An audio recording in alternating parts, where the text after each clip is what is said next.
ब्रह्ममुरारिसुरार्चितलिङ्गं निर्मलभासितशोभितलिङ्गम्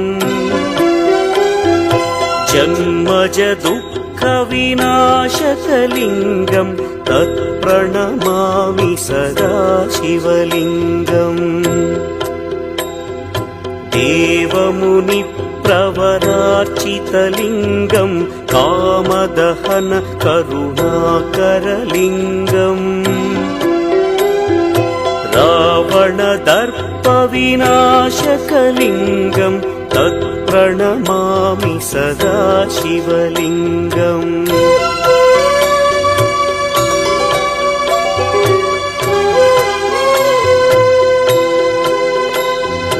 सर्वसुगन्धसुलेपितलिङ्गं बुद्धिविवर्धनकारणलिङ्गं सिद्धसुरासुरवन्दितलिङ्गं तत्प्रणमामि सदा शिवलिङ्गं कनकमहामणिभूषितलिङ्गं फणिपतिवेष्टितशोभितलिङ्गम् दक्षसुयज्ञविनाशनलिङ्गं तत्प्रणमामि सदा शिवलिङ्गम् कुङ्कुमचन्दनलेपितलिङ्गं पङ्कजहार सुशोभितलिङ्गम् सञ्चितपापविनाशनलिङ्गं तत्प्रणमामि सदा शिवलिङ्गम्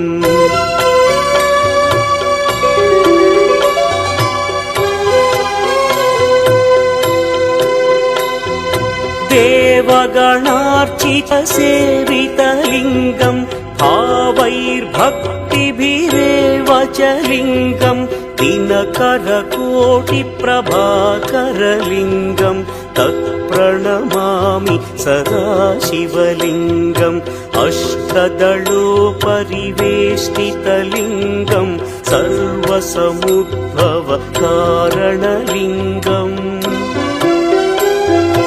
अष्टदरिद्र्यविनाशनलिङ्गं तत्प्रणमामि सदा शिवलिङ्गम्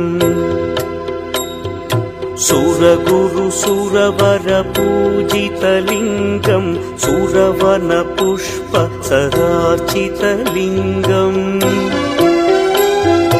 परमपदं परमात्मकलिङ्गं तत्प्रणमामि सदा शिवलिङ्गम् लिङ्गाष्टकमिदं पुण्यं यः पठेच्छिवसन्निधौ शिवलोकमवाप्नोति शिवेन सह मोदते। कोई जाए जो वृंदावन मेरा पैगाम ले जाना, मैं खुद तो आ नहीं सकता, मेरा प्रणाम ले जाना। ये कहना मुरली वाले से, तुम अब मुझे कब बुलाओगे, पड़े जो जाल माया के, उन्हें तुम कब छुड़ाओगे।